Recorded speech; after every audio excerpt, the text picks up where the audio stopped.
Welcome everyone to a brand new episode of the Jams and Tea Podcast 1991 Retrospective, where we cover significant records that are turning 30 in the year of our Lord 2021. Last week, we talked about Pearl Jam's 10, technically a little bit of a sequel to another album we covered earlier in the retrospective, Temple of the Dog. If you haven't seen that already, go check that out. Come right back here because we're talking about a very, very important and a very, very different record from a lot of the records that we've covered so far on this retrospective. We're covering Talk Talk's Laughing Stock. And Tyler, I believe you are the most familiar with this album, with Talk Talk in general. Why don't you set the stage for us? What the fuck is going on in 1991, and what the fuck is going on in Talk Talk? So, I've been waiting a long time to talk about this album on the podcast. To talk about it. Yeah. All you do is talk. Anyway, Talk Talk have been one of my favorite bands ever since I was a little kid. They're one of my dad's favorite bands, like hugely. I remember listening to tapes of The Color of Spring in the car when I was a tiny little kid, and It's My Life as well. My dad was much more into the new wave side of Talk Talk, but he dabbled a little bit in the later stuff too. Admittedly, the side they are kind of culturally, at least not in the non-music fan lane, remembered for. So much so that I want to bring in an additional piece of context that when I was talking about this album with my dad, he was pretty completely unfamiliar with this side of their career and knew them only for like the big singles like It's My Life and such. Particularly the music video with the array of zoo animals. Yes.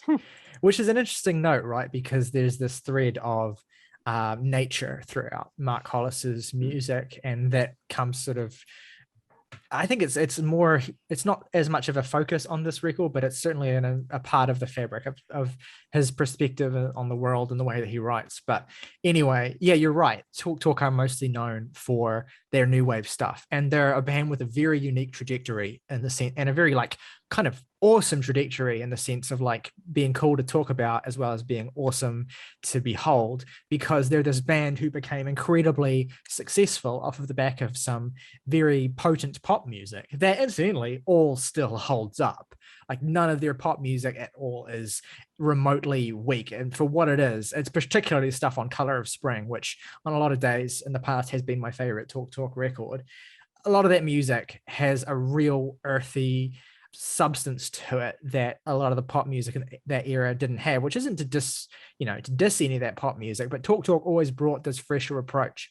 But their narrative is interesting because they became successful off of the back of this classic new wave music, and then took that success and their record label deal and the money that they had and the freedom that they had creatively, and went in a completely non-commercial direction quite willfully. And this was, you can hear very slight shades of it in the deep cuts on Color of Spring, but it was not until 1988's Spirit of Eden that they fully embraced that and made what was essentially the first post-rock album, in the sense that it was a record that almost totally eschewed conventional structure and explored rock instrumentation in this very loose, formless, almost avant-garde context, but with this real gravity to it and this real subtlety and beauty that was kind of the key underpinning element of it. And it was a record that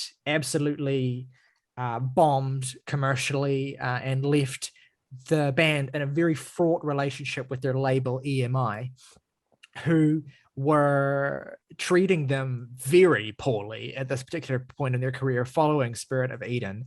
And there was a long legal battle for them to get out of their contract with EMI before making a new record. And that eventually did work. And then they went on to sue EMI, I believe, for releasing without consent, first of all, a compilation album, which of their best singles, which to Mark Hollis, the frontman, was the gravest dishonor that possible, and even more egregiously to release a remix album without consent, which there's an interview with Mark Hollis from around the time, and he's genuinely like in tears about this remix album that's been made without his permission, because he sees it as this literal rape of his art. So Mark Hollis is a person who values the artistic process to the core. fundamentally.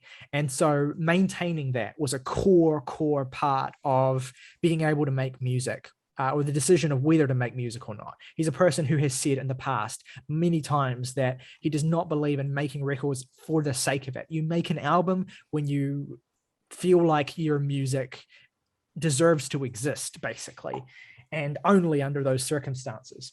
There's a famous quote that's attributed to him that I would rather hear one note than two notes, and I would rather hear silence than one note, which is making the point that everything that you do as a musician, as a composer, everything you do as an artist should be with purpose. Every single detail should be with purpose. And if something doesn't need to be there, it will sound better if it is not there, even to the point where you are embracing pure silence or pure room sound, which this record does at certain moments, and Spirit of Eden also does as well. And the solo record that Mark Hollis released in 1998, which is incredibly underrated as well. So yeah, so there's this whole artistic mindset that Mark Hollis has that's important to appreciate, I think, going into Laughingstock. And I also want to say that this video as well, not only being a 30th anniversary celebration of Laughingstock, which turns 30 in a couple of weeks, I think the 15th of September, according to its Wikipedia page. It's not only a celebration of this record's 30th anniversary, but a commemoration of Mark Hollis as well, who passed away a couple of years ago. A devastating loss. And the devastation of that loss says a lot, considering that when he passed away, he hadn't made any music in like 20 years. So the loss was still felt very deeply. And with Laughingstock, you get a sense of a man and his creative collaborators realizing this ultimate artistic achievement and then stepping back, because they would have been able to. They had recently signed with, I can't remember the label that they signed with for Laughingstock. I think it is Verve. They recently signed with the record Verve, which was kind of like a jazz-oriented label. They could have made more music if they wanted to, beyond Laughingstock, but they deliberately chose not to. And that, I think, is pointed, as we'll get for reasons that we'll get into as well. So a commemoration to the great Mark Hollis, who, I'll say off the bat, has my favorite voice in all of music. And I don't say that as one of my textbook exaggerations. It's a statement that has held true my entire life.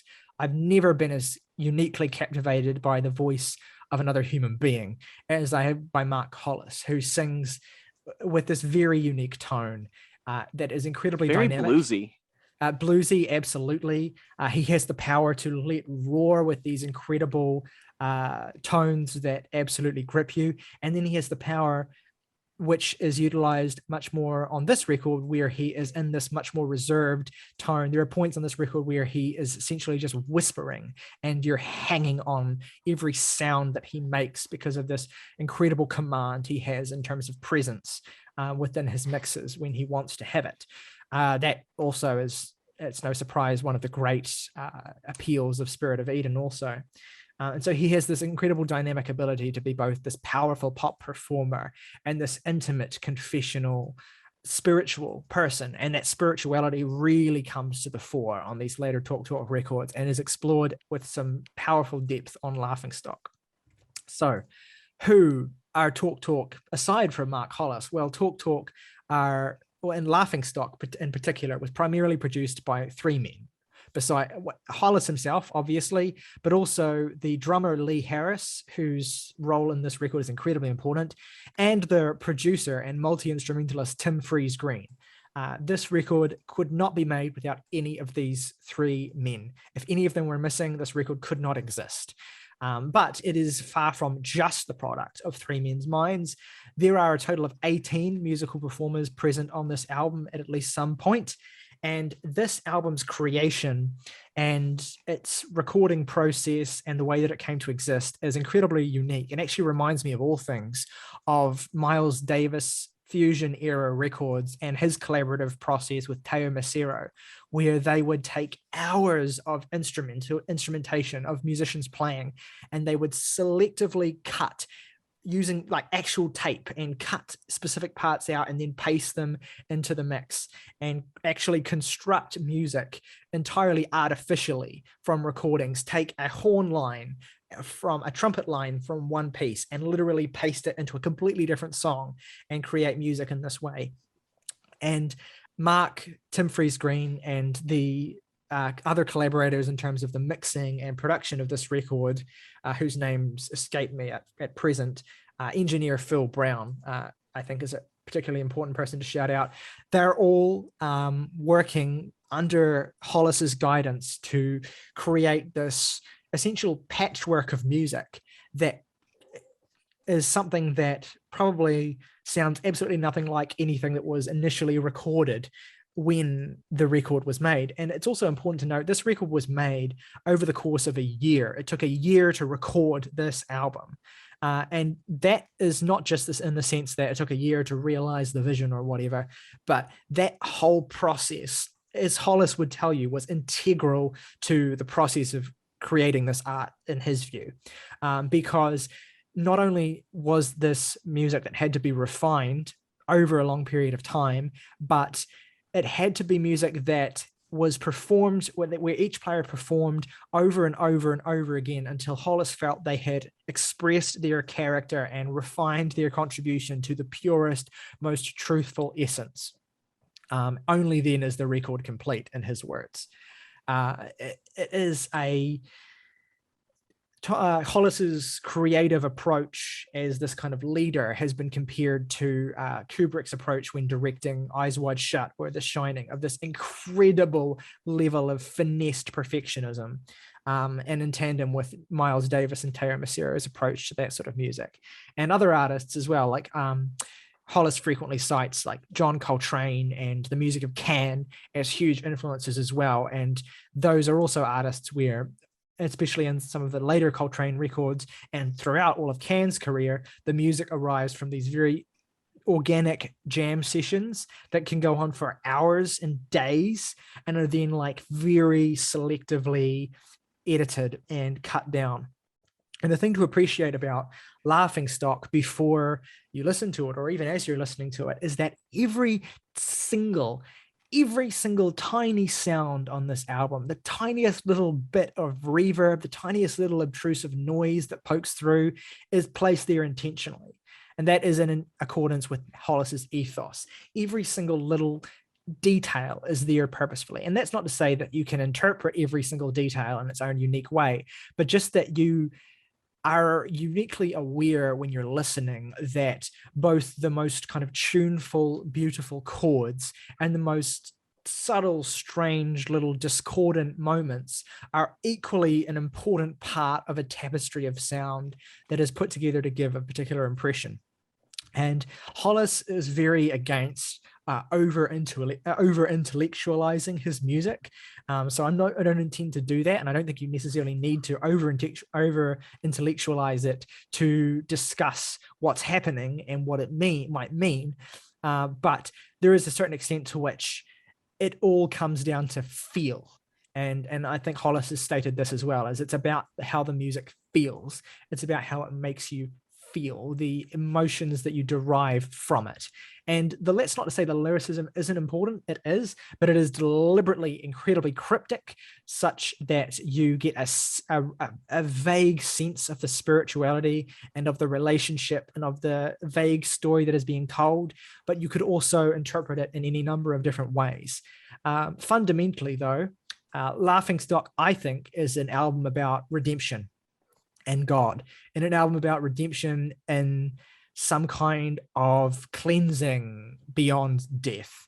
It is an album that depicts a person or a force who is encumbered by suffering, by a lifetime of sin or a lifetime of pain in some way, who finds a kind of transcendence through death and then ultimately is redeemed for his life by God himself, potentially, or just by some kind of transcendental afterlife passage. And again, like, that is very flowery and it can kind of difficult to unpack. And I'm sure August has his own specific interpretation, which he'll probably express far more eloquently than I will. But that broadly, I think, is the overall framework of this album. And yeah, I think, broadly, I and I would think, definitely say that's kind of the core, this narrative of, yeah, redemption in the eyes of some higher spiritual power, and more broadly in the eyes of yourself, is the kind of center of the vision of this album. yeah. So we can probably agree pretty clearly on that overall arc. And I think maybe what will be interesting is to discuss how this maybe manifests in the individual pieces on this record, which themselves are much more esoteric. I think it's fair to say this is a record, like we discussed many records in this vein before, and to the point where it almost feels like a cliche to say, but it's really just one piece. It's one thing that is split into these 6 different movements, but ultimately that is of this holistic piece where if you were to take one part of it out, it would be incomplete. I think that's true of a number of records, and I think it's fundamentally true of this. And so as such, I think it makes sense to discuss this record sequentially and to kind of work our way through it and what's happening on each individual piece on this record and the impression that it gives. Even if you're like Jake and you don't necessarily have this fundamental idea of the deeper meaning, even if you're just responding to how it makes you feel, which I think is the core of what Hollis wants you to do anyway. So yeah, I think that'll be interesting to talk about and hopefully enlightening to listen to us yammer on about as well. Yeah, so I've talked about, just to kind of lead us in a bit, I talked about Hollis's approach to every sound being necessary, every sound having to have a purpose, every sound no sound should be extraneous. It's a very kind of distinct approach from a lot of artistic approaches we've discussed in the past, where it's like, get in a room and just whatever happens and that's it. It's very like purposeful. And so I think it makes sense that this is an album that opens with 16 seconds of reverberating silence. And it's also meaningful because the previous record, Spirit of Eden, ends with an extended period of silence as well. But you have this reverberating silence, this kind of heavily echoed reverb silence that immediately greets you when you put this record on. And then this gentle kind of broken sounding guitar that's so like stumbling and echoed enters. It's almost like hesitant. And eventually you get a filling out of instrumental detail that becomes so rich while remaining so minimal here. And that's the thing about this record, is that even on a song like Myrrhman, this opening track, one of the most minimal pieces on the album, and yet you have like 8 different instruments at least in this song, like contributing to this atmosphere. It's incredibly dense. You have this loping, stumbling bass and drum line. Harris is not going full power like he does on later tracks on this record. It's kind of a gentle brushing. You have this really warm sounding, gentle piano that's kind of just gently adding notes to the tapestry, and this sort of cello line that's just subtly playing. At certain points as well, I think at 2 specific moments in this song, you have just a blip of noise that will just kind of break through the mix. That kind of, again, highlights the sort of artificiality of what you're listening to, but also a kind of tension in the piece as well. You'll have this lone trumpet lamenting in the distance at certain points as well. It's very much like a song of all of these disparate elements that are kind of existing both in relation to each other, but also like in these very distinct parts of the mix. Almost like you can get you almost get a sense that these things might not have all been recorded together at all. They're kind of just jigsawed together into this piece. And that musically is this very disparate and uneven and kind of anxious place to open the record, I think. Absolutely. And what's so just disheartening about this is essentially this is a song, and full disclosure, this is my favorite song on the album, this opener, this very minimal, beautiful piece. I love I love so much of the instrumentation, which you've already described. That opening weird, like broken kind of delayed guitar sound is such a striking opening moment for this record. And just the weight of the piano you hear, where it almost feels like you can feel the feet pressing down on the pedals. That just clarity to this is so, it makes you feel like you're in the room with the people playing this album, even though, like you say, it sounds so disparate and haberdashery, kind of just all meshed together in a way that feels both so natural and unnatural. And then we get this then we get the verses to this song, the few there are. There's two with not a whole lot of lines in a song that I think reads very clearly as being a track about killing yourself. The place my chair at the back room door, help me up, I can't wait anymore, is such a strong, striking, depressive image of walking. And this whole song is filled with metaphors about walking and climbing, with these stare by idle stare illusions and tread dependence beneath my feet. All this allusions to arriving at one final kind of conclusion, one kind of ending state. This kind of ultimatum is presented right at the start of the record. That ultimatum for our main character is clearly the end, death, or at least what he perceives as the end. And what I think is so great about this opener as an opening to a narrative is that you are not really given much context for what's happening. That context comes throughout the record and you understand it as you go. So really all you are presented with is the scene of a man on the verge to hang himself and kick over the chair, stepping right up and waiting for something to happen here. Yeah, there's a few key moments lyrically here that really step out at me. First is the line, faith one path and the second in fear. This notion of trying to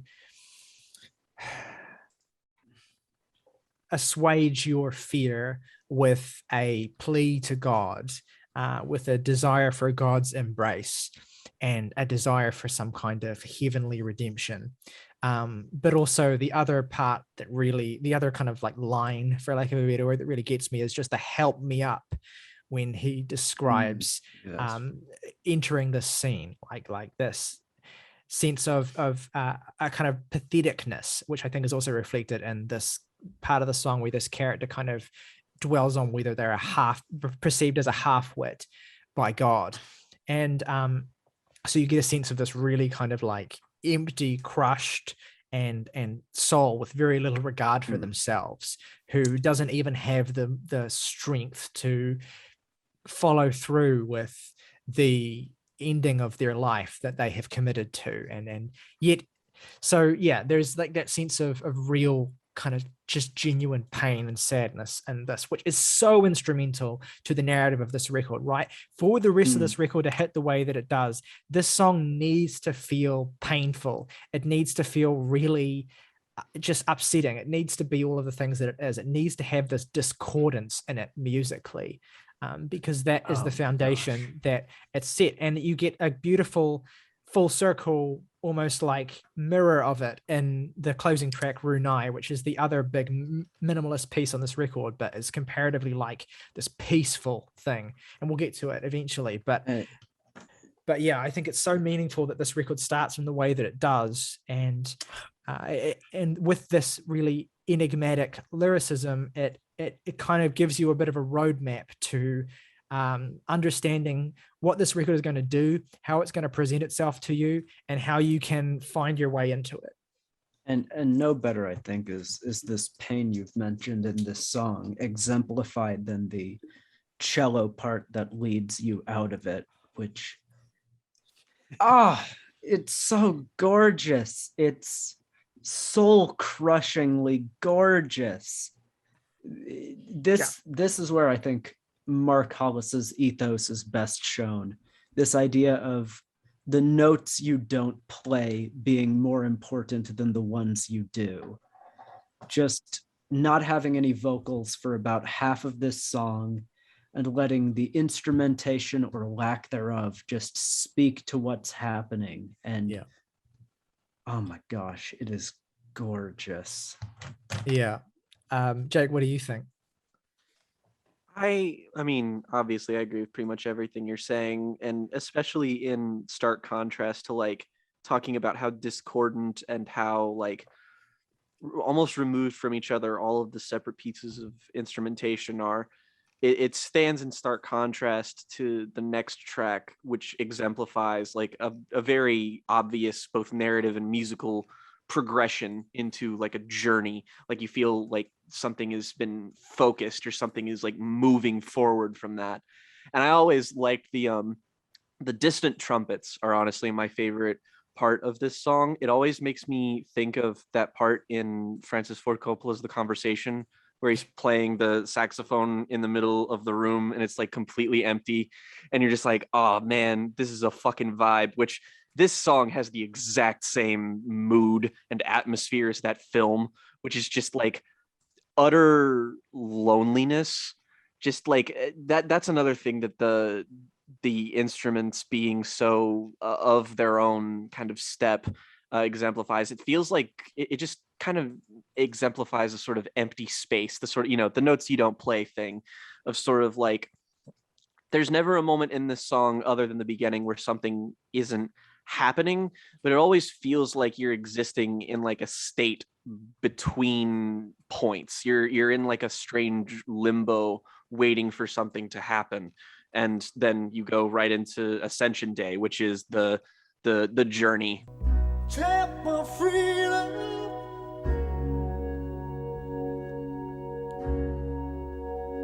Let my freedom.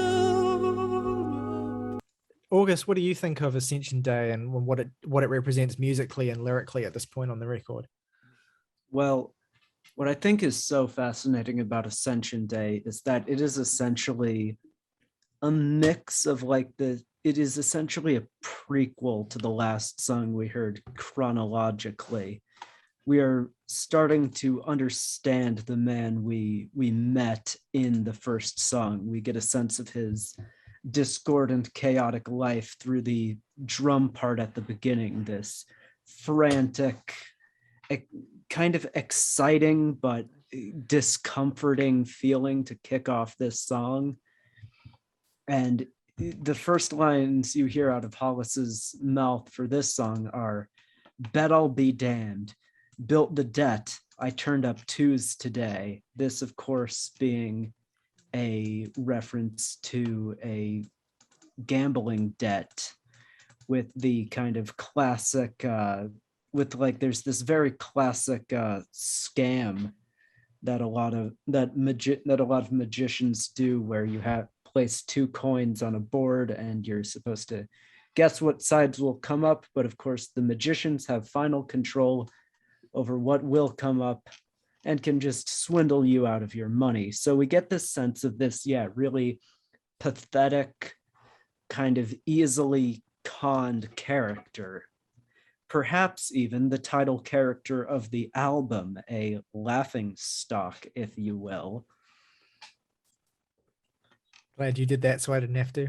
Yeah, no, someone had to do it, but I think this is a really stellar kind of second track, pumping up the energy and really doing a lot more for kind of, it works great in a structural sense of starting so small, tiny, and minimal and flowing into this. And like I said, I just really love how exciting a lot of the jazz is. And then we get the chorus, which is kind of this flash to the present, farewell, mother numb to and devout to, reckon luck sees us the same, kind of this this narrator reflecting on how he's let his own family down, who, as the line suggests, luck seeing them the same was already this poverty-stricken, grief-stricken family who didn't have much going for them. And what they ended up producing was this son who gambles, their son presumably, daughter maybe, I don't know, this child, let's say, who gambles their money away and has basically just been a huge letdown, further kind of reflecting on this idea of self-pity and this just sense of worthlessness, which of course sets us up for how kind of Myrrhman is our opener. And what it is, the contextualization to that. Yeah, no, absolutely. There's a real sense of like fatalism in this narrator in this song. Like it's a real kind of pessimistic attitude to like, you know, bet I'll be damned, like this real sense of I have made my bed and now I have to lie in it, and a kind of real sort of patheticness that I kind of alluded to with parts of Myrrhman that is realized here and is part of this character's redemption arc. And so obviously, like musically, there's so much to talk about. You've discussed beautifully like what's happening with this kind of really shuffling, spacious but space-filling drums from Lee Harris that I love the way they're mic'd to sound like distant, but also like really bustling and loud. They do sound like, I mean, it's also that Harris plays in a kind of jazzier style, but they have a feel of a kind of like jazz drum pattern. And there's this absolute stunning quality to the textures of this song. And that loping guitar melody that kind of doesn't really resolve itself, but exists in this sort of tension early in the song. It has this watery texture to it that I absolutely love. It's very difficult to describe it any other way than that. And then it just like, it explodes into this incandescent, vibrant light. Like I'm not a synesthete, but it's difficult not to describe the sounds on this record with the language of synesthesia, with the language of like, these sounds can only be described using these visual qualities, because that's just how I read this record. It's how I experience it. And you get a further presence on this song of one of the dominant instruments on this whole record, which is the organ, which has always been a fixture of Talk's music to a certain extent. But obviously its relationship with gospel and religious music is foundational to its appearance here as well. But the organ lines and the organ decoration across this record is so powerful and effective and moving and subtle, but also at points really pointed. And it decorates this song alongside these really subtle string textures that I absolutely love. So there's all of that. And then I want to incorporate something else that Hollis has said about musical composition. He's obviously, I talked about that whole one note is better than two. Silence is the most important thing. Spirit is everything, which is something he said about musical composition quite a few times. And technique, although it has a degree of importance, is always secondary.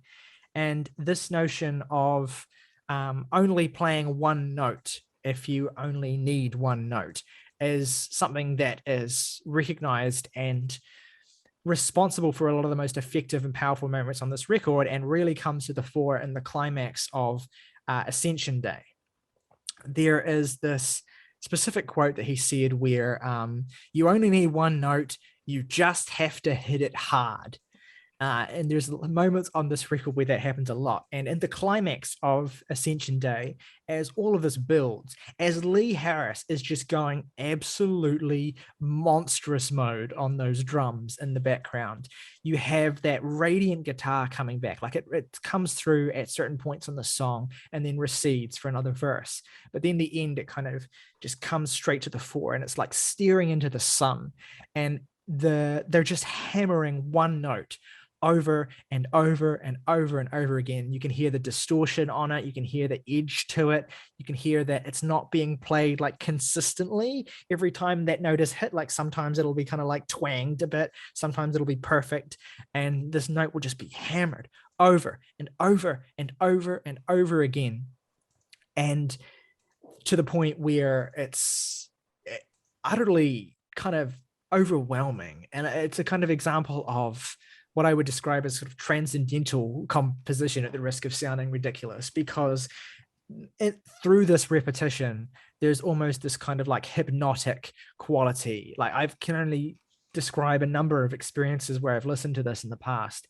And as I've had this part blaring, I've just kind of felt this sort of intense rush and almost like I'm leaving my body in a certain sense. And I think that communion between that feeling, the sound of this track, and what's happening thematically is absolutely key.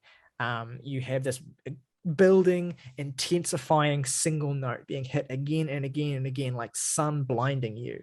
And then in one of the most kind of like beautifully like self-aware wink to camera moments of like artifice, you have that hard cut at the very end of the song that just kind of like, it's over, it's gone. And I've seen some people interpret this as like a moment of death, like a moment of transference into another realm, like a moment of kind of like sudden departure. And you could definitely read it that way. Certainly that would be in line with where we're going with the next stage of this record. But it's such a powerful moment because it's like staring into the sun, and then when that cut happens, like you close your eyes and like the kind of after image of that noise is still there, even in the silence that follows. It's really hard to describe that impact, but it's quite a powerful moment. And then you're going into After the Flood, which is, my God. I mean, we could sit here for half an hour and talk about this song, I feel like, because there's so much happening in it and it's so powerful. And in many ways, it is the centerpiece of this record. And in many ways, it exemplifies basically everything from a philosophy perspective, from a kind of musical approach perspective, from a lyrical perspective, that makes this record what it is. I mean, it's something else. What do you make of this kind of transition between this second piece and After the Flood? And what do you make of kind of this moment on the record? Oh boy, it's so much to take in, like you've alluded to. This kind of transitionary moment, I have to think is like, to me, it feels like contemplation from our main character, just like in a sense, while that sudden cut is there, it's like you can never expect it. Like even if I've heard this record a few number of times, and it can still catch me off guard, even though I know it's coming, in the same way some musical jump scares are able to do that. And in a sense, it's like an inverse of that. Yeah, it feels like kind of the inverse of that. Absolutely. It reads to me as this contemplation, and perhaps this even like just questioning of faith, everything you believe in, what will come after, and then kind of giving into that and just not caring because your existence is so, you feel it's so futile and pathetic at that point, or rather our main character does. And to me, that this cut, I feel kind of it has to represent some kind of death, whether that's the death of whether that's like his spiritual, like the moment where he proclaims to give up, or the moment where he physically dies. I think is kind of up to your preference, but that's where I think of this moment falling in the record. Mm-hmm. And then how do you feel that After the Flood builds on that? And After the Flood is this once again this kind of continuation of this regret almost. I like how this song just slowly creeps into opening up. That's one of my favorite things about it. Like your Ascension Days ending leaves you in this kind of like gentle, warm silence that, like I said, the after image of what you've just heard is kind of like still almost there, and for a few seconds in a weird way. But like you have the instruments filing in slowly to fill this space. The bass line is the first thing that comes in and starts kind of warmly gripping the mix. Then you have that unplaceable melodic tone that kind of warbles into it, like that whistling sound that is I so know like exactly what you're talking about. It's so like I don't know how to describe it. Like it's kind of like a full-throated sort of like bird call sort of sound that has this real natural feel to it. And then you get that steady organ. I mean, the organ on this song is just like it's going off. And once again, an organ where it just feels like you're in the room with the band listening to them play, because you can just like hear the foot pedals pressing down. It's like this song's just kind of room tone is so nice. There's this weird relationship between like an organic musical feeling and the artifice. Like for example, the way that the drums come in, like they're faded in this really like obvious way. Like obviously you're hearing a recording of drums that is being kind of faded into the mix very slowly. It doesn't feel like they're naturally gaining amplitude. They're obviously manipulated, and yet I don't know, there's something about that makes it more intimate in a weird way, despite the fact that you're being reminded that you're hearing this recording that is, constructed. There's just something about it that lulls you in and is even more hypnotic in spite of that. I don't even know how to describe it. Like, it's like every player on this record, every instrumentalist is like this angelic figure in this heavenscape who is in chorus with one another, despite doing these different things. Anyway, that's getting way out there, but you get what I mean. Yeah. And this song in particular, I feel it is kind of representative of the main character still lost in the throes of his grief, kind of unwittingly stumbling into what the afterlife is, kind of being welcomed by this instrumental chorus we've described that leads him in, but he's still so lost in his own grief that he seems not to have the time to realize this. A lot of this song references things like the story of Cain and Abel, the biblical fable of being tempted by the devil and kind of being cast out by God, referenced in the opening lines of the sang soulless loud, hurting step on flesh, and nothing else to drown and drown. That's such a striking opening image. Yeah. You get a sense, like, especially with that title of After the Flood, like you get a sense of like God having wrought this like cleansing water or fire or whatever, however you want to imagine it.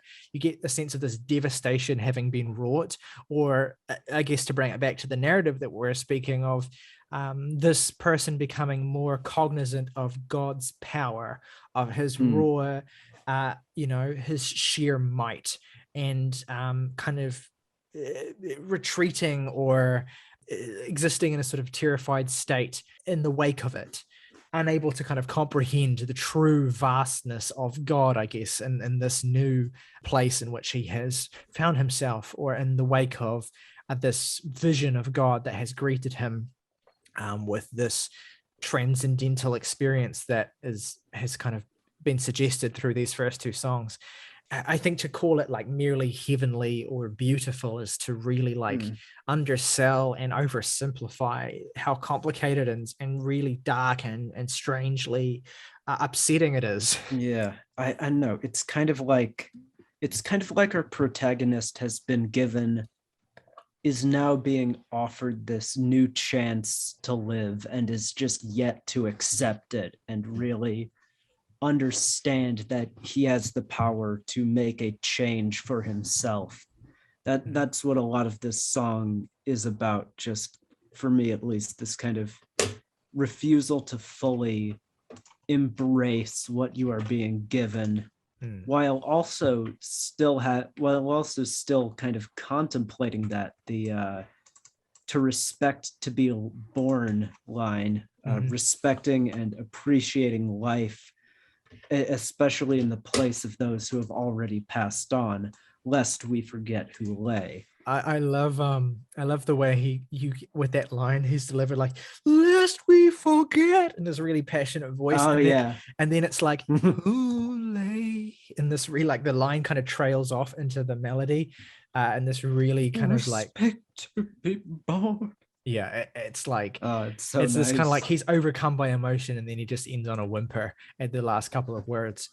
But yeah, I think you're spot on with the kind of feeling that's evoked. And then another element of this track that I think highlights this conflicted state is that you have this organ-driven, gorgeous, rich bed of sounds in stark contrast to a 74-second solo of feedback at the heart of this song, which I think Hollis has said is like the kind of one of the elements of this record that he's the most proud of, because it's most emblematic of his ethos of that whole hit one note and hit it hard, and that's all you need to do.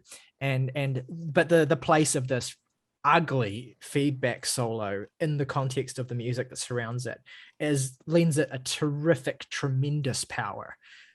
I mean, I don't know how to describe it. It starts off and you're not even sure what you're hearing at first, and it's such a stark contrast with what you're hearing and the rest of the music, but then it kind of intensifies and goes on and on and on, and feels like it is kind of like eroding the entire piece.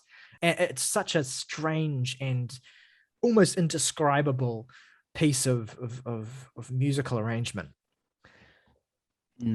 Yeah, it's just so exciting and invigorating in this weird way where, like, I shouldn't be this musically interested by just listening to what is essentially dead air, and it works so well.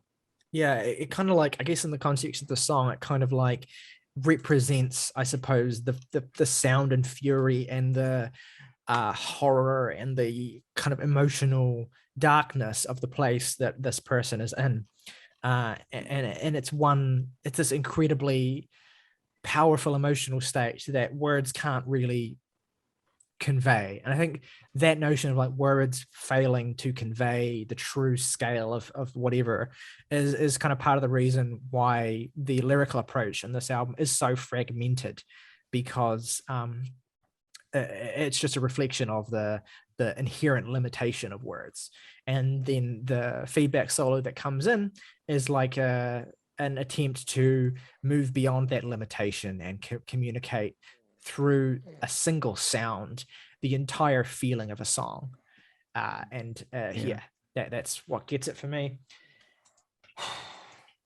And yeah, so speaking of the power of music to in itself convey an incredible emotional state, but also almost like narrative of emotional change, Taphead is something else. The word I would use to describe this is sublime.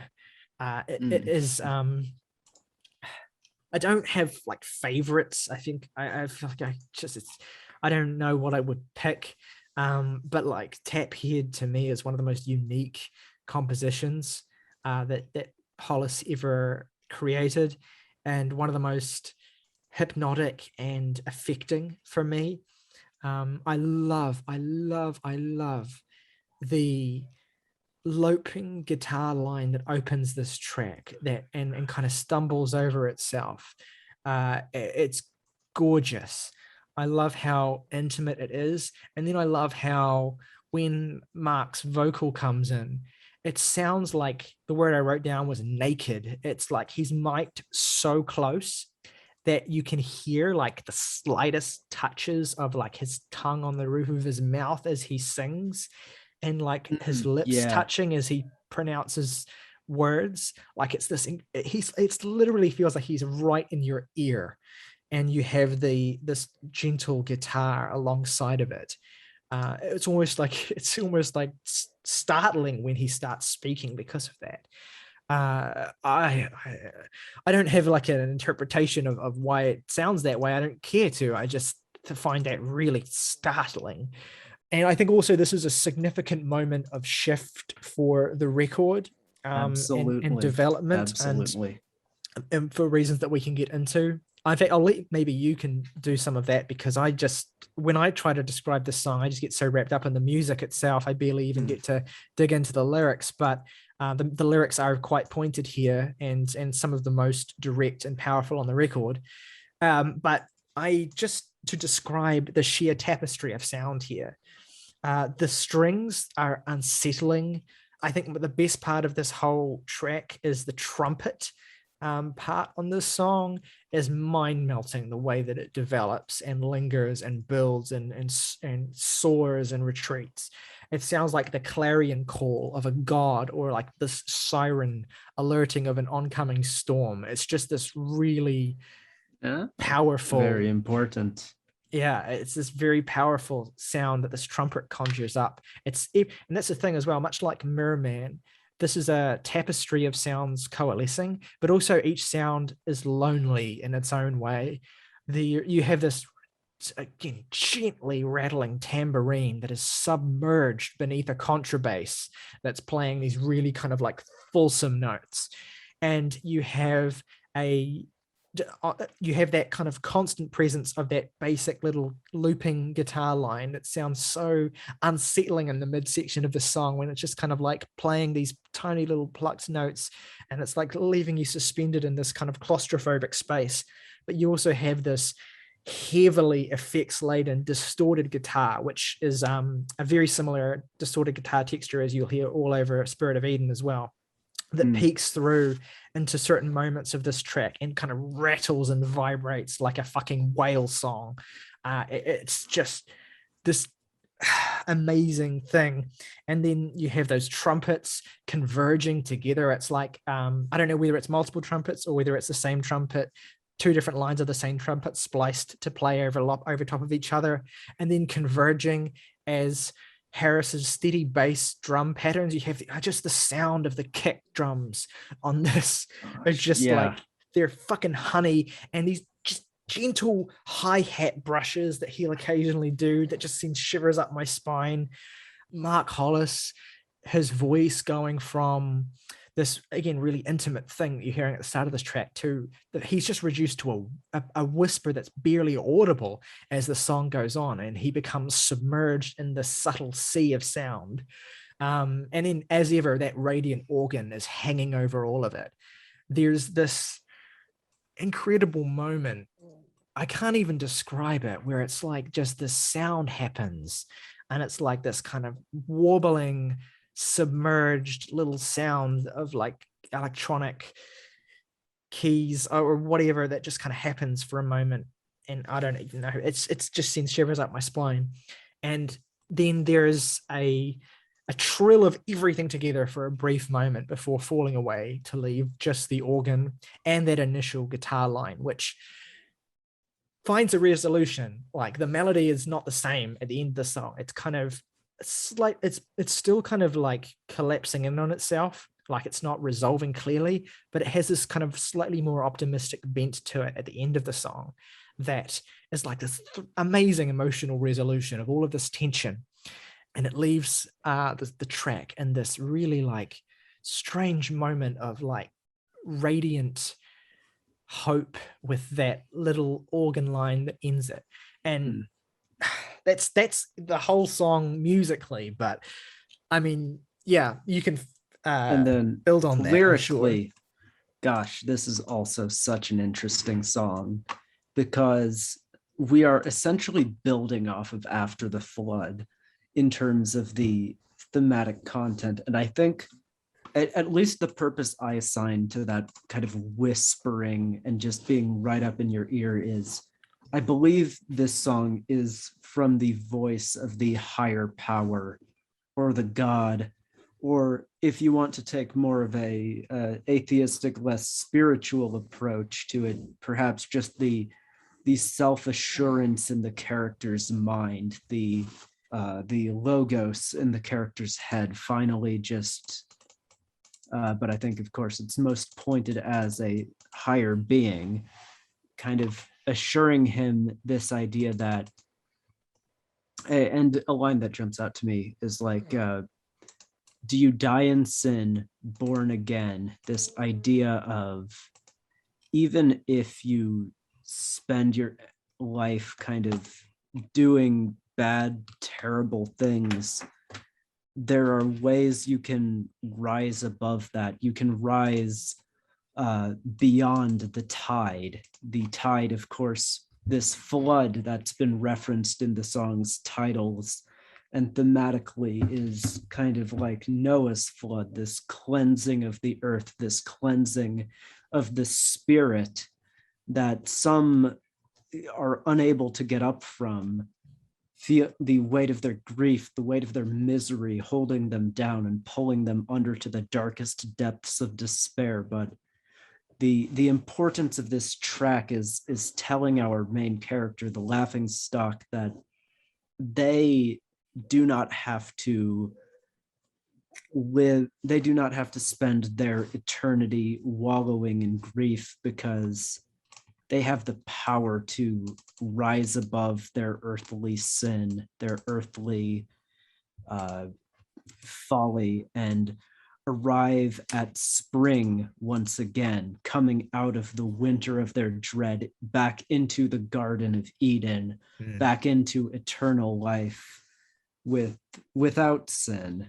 And I think that's kind of what's being told to our character. But the essential part of Taphead is that it doesn't say, is that it is a reminder, but not an assurance. It is ultimately up to our main character to do this for himself, to take the action himself, to pull his way tooth and nail out of this despair, this grief, and come up out on top. This assurance can only get his spirit so far, and that's what's important about this song. He must open the floodgates, turn on the faucet, if you will permit me a cheesy metaphor, so he can be free. And I think that's ultimately what Taphead is conveying to him.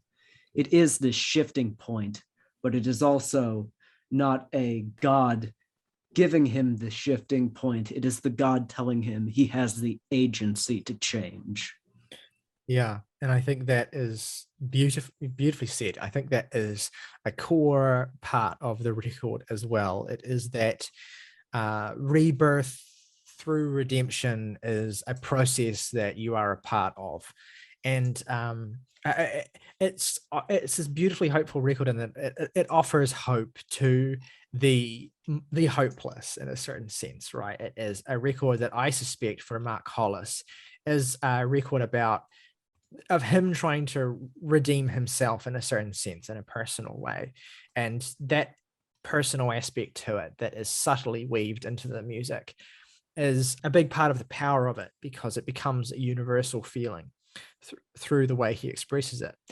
But yeah, beautifully said. And then we get into Again, I don't like picking favorites, but I will say that for a long time, New Grass was my favorite song of all time. And I mean, it doesn't matter what favorites, it's a stupid thing to delineate, but this is a particularly powerful piece of music for me, and a particularly moving one.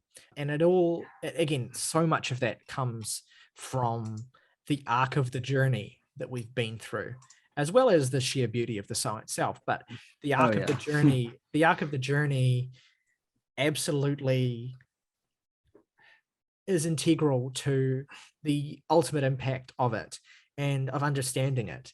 So yeah, if Taphead evokes this sort of tense state of purgatorial decision, like as you kind of talk about, this need to acclaim one's agency and redeem oneself, then New Grass feels like a kind of realization of that, like a kind of beautiful arrival at something.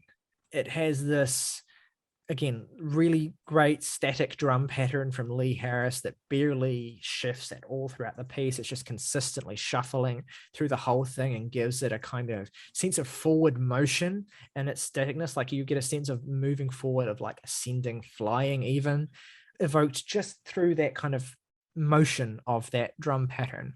And the guitar line here is just, it's kind of devastating. It's kind of difficult to describe emotionally. It makes me feel incredibly sad, but it also kind of melts away my sadness. It's just melancholic but hopeful thing that I've no idea how it was composed, even as simple as it is. It just is this beautiful melodic progression.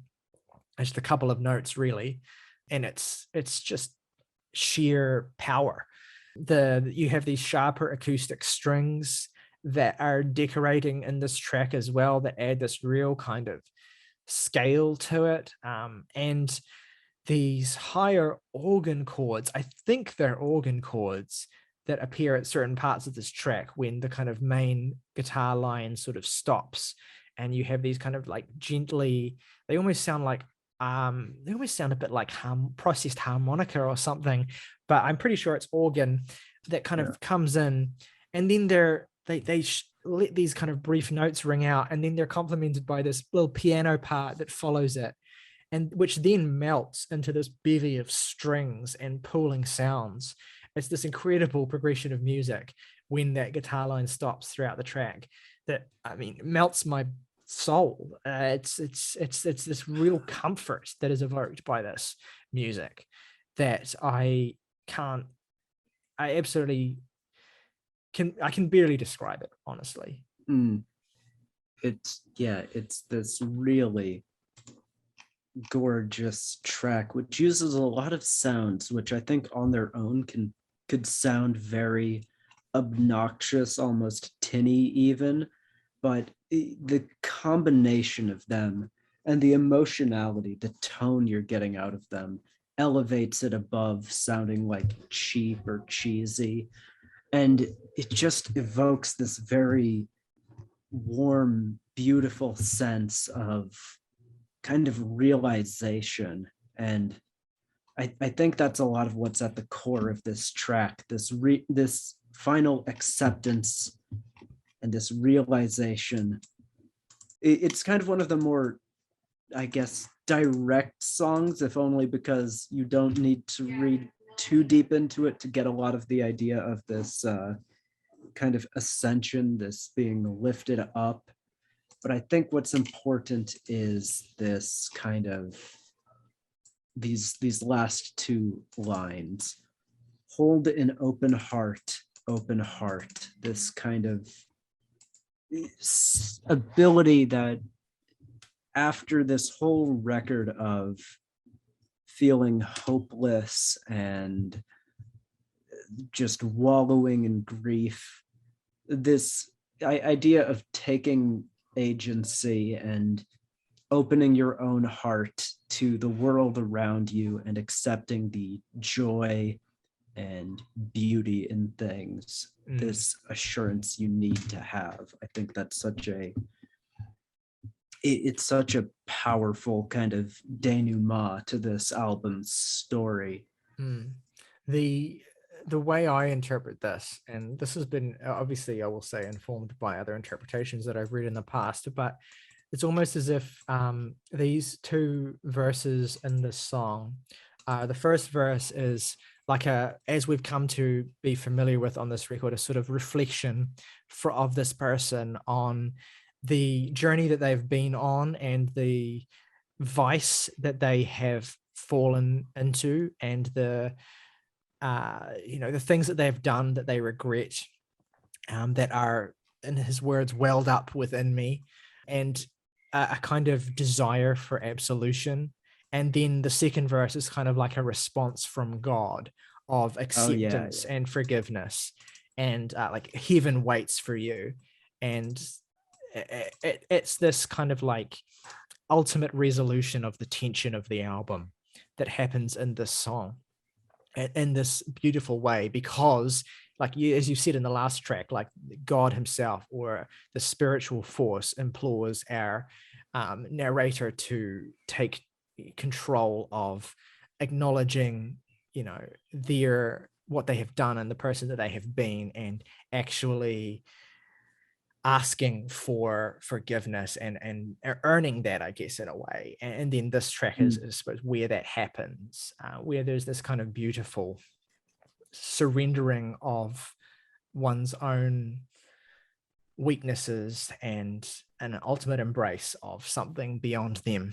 And I mean, like, I'm not religious, but the power in that sentiment of forgiveness and of coming to terms with the things you want to be forgiven for and the person that you are, and that being a necessary part of that process, is a really powerful and kind of fundamentally, important thing to be communicated, right? Because it's at the heart of how we deal with who we are, and how we, I guess, come to grips with the decisions that we make in life and the ways in which we reflect on the life that we've lived. And so it's, yes, while this is within this lens of spiritual forgiveness from God, it draws on ideas that are fundamental to the core of, I think, every human being's experience of growing up and being having a desire to be in some way good.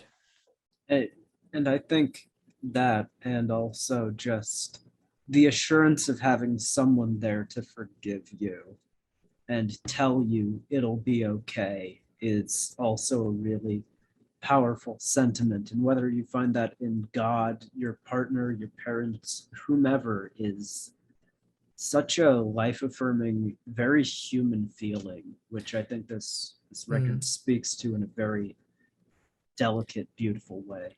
Yeah, and that duality as well between like you and the other is like, it's a defiance of the isolation of earlier parts of this record as well, the kind of self-imposed loneliness that we've heard through the lyrics and through the way that the instrumentation is laid out on certain tracks to really like not connect with other parts. Like this self-imposed isolation is resolved, and you get this into the record with this song and with Runeii, the closing track, where there is basically no conflict musically either. There's this rich harmony of things that are happening where each instrumental piece is kind of in conversation with or complementing everything else around it, where in every single other track preceding it, you have a tension of some kind.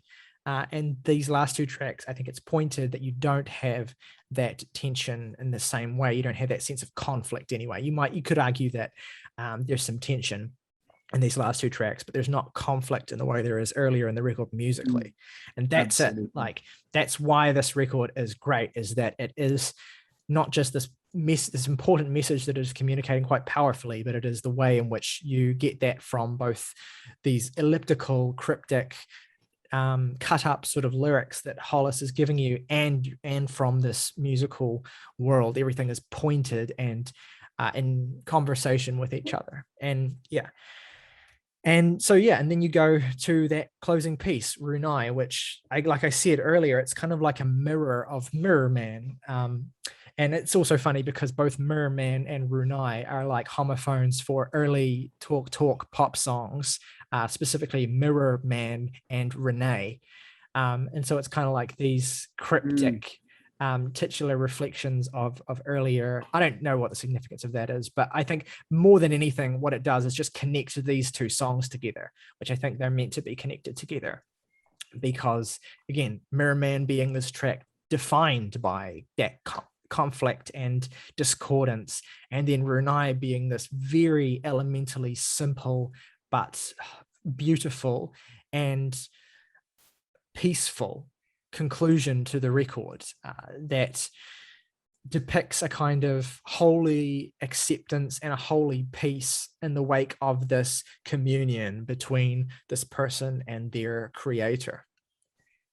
It's kind of a moment where I think Runeii is a song where,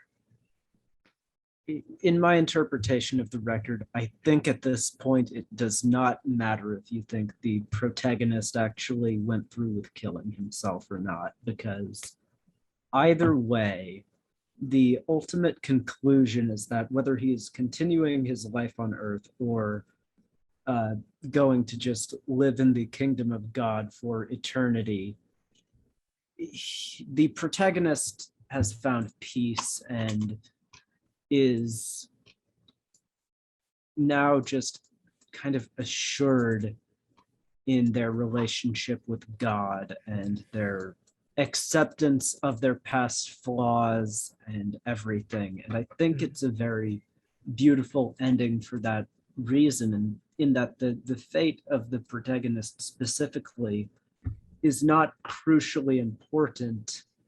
It is the spiritual journey they have gone through. It is this, it's the kind of old adage that what's important is not the destination, but how you get there. And in a sense, I think that's a lot of how Runeii works for me so well. Yeah. Yeah, there's a sense like you could also interpret this, if you were to follow through with this narrative, you could also say that, yeah, this narrator may not have even killed themselves.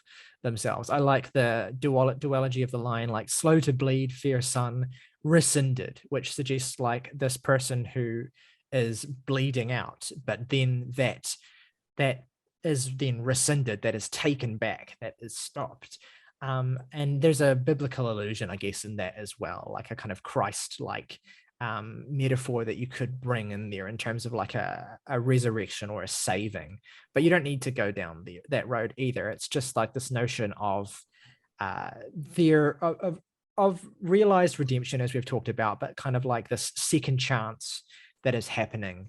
And in regardless of the contexts of the specific circumstances that led to it, but it is this realization of contentment and peace and absolutely place in the world and place in the universe, and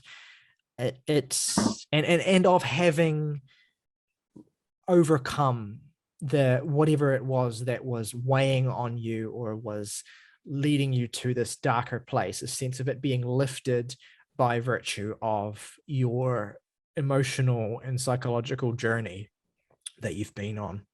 And in that sense, it's kind of like a classical storytelling arc, that would go back to kind of like ancient Greece or whatever, this kind of like hero's journey through which he is through which some conflict within him is resolved by the passage. And that's biblical even. And then you come full circle. I think there's like even an allusion to Christ you can make of this kind of second coming, the second assurance, which I think works either way, of maybe he's been brought back to life and reincarnated to now understand the world in a new way and be kind of accepting of it all. Or that spiritual aspect of it. I think it can work alternatively as a metaphor for that. Yeah, I think Yeah, I think that's it. I think we have basically covered the arc of this record without saying, it has to mean this, this, and this. We've broadly given some context and surface interpretations to Hollis's lyricism that I think has helped me to understand the record further and appreciate the relationship between that lyricism and everything else that is happening around it. And it has to be also remarked just how utterly unique this is in sound too. Like, it does all of this while carving out this totally unique and entirely idiosyncratic musical niche as well, which is, perhaps besides the point, but is also worth acknowledging as well, especially if we are to turn this conversation briefly to the stature of this album and reflecting on the place of this record. We're talking about this in the 1991 retrospective, so it would be unfair to not talk about its historical place. I mean, it's dissimilar to basically every other record we've talked about, although it does sit within the annals of, I guess, post-rock history in the way that Slint's Spiderland does, which is another record we've talked about in this, records that retrospectives. like notably sound completely dissimilar from each other. Yeah, exactly. I mean, the sense in which they're both of a piece is entirely, I would say, like, even pretty facetious, honestly. Like, it speaks to the kind of meaninglessness of the post-rock label, I guess. But in the same way where, like, you can say Dismemberment Plan and Yo La Tango are both indie rock bands, but like, yeah. And I think Hollis will have kind of hates this kind of like the notion of genre. He's kind of balked at the notion that Talk are a jazz or a post-rock or whatever band anyway. But I think maybe if we were to link these records in some way, it is that they take very basic aspects of the form of rock music and of its relationship to, I guess, historical antecedents that it came out of, and stripping it to these basic bare essentials and exploring the possibilities of sound in that way. And you don't even have to talk about Slint, they're completely different, but you can see clear examples of the way that this specific sound has followed through and subsequent bands like Bark Psychosis, for instance, or Tortoise is another good example of the kind of absolutely, the kind of post-rock music that evolved clearly out of the influence of what this record is doing. And I mean, if you go to the Wikipedia page for this album, you have an extensive section on the legacy of this record and the various bands that are entirely dissimilar to Talk that have nonetheless cited Laughingstock as a key, clear point of influence on their approach to music, on their approach to the way that they consider composition and the possibilities of what a pop band or a rock band can do as well, the ways in which you can stray from the path that's set from you by certain expectations that have been thrust on you by the media, by music press, by your commercial success, and that actually the true boundaries of your artistic expression, of what artistic expression is okay to do, are actually a lot wider than people might have you believe. That's not really got anything to do with the sound of Laughingstock per se, but I think what Talk, maybe the most significant thing about Talk is the way in which they so vividly and shockingly displayed the limitless potential of a band, and the fact that you could be cutting your teeth in this very specific popular style of music and then take the core of that and what you're doing and deconstruct it and explore further possibilities in a way that is completely beyond above and beyond where you began from. I think the influence of that progression on a lot of subsequent rock bands like Radiohead, to drag a name out of a hat, for instance, it's all part of the same sort of lineage of artistic development, and Laughingstock represents the kind of distilled furthest point that was taken to. And Yeah.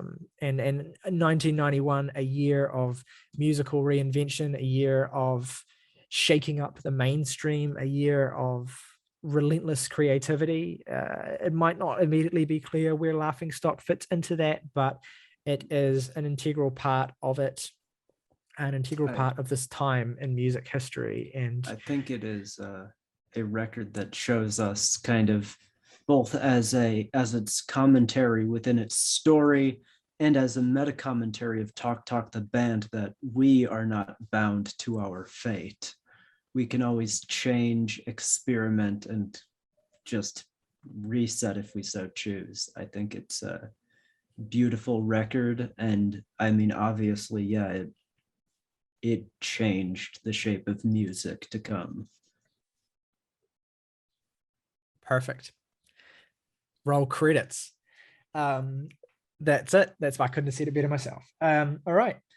Well then, it almost feels facetious to do this, but Uh, let's wrap up, I guess, by talking Yeah. about, I guess, our favorite tracks and ratings, just because it's it's the standard. It's a part of the show.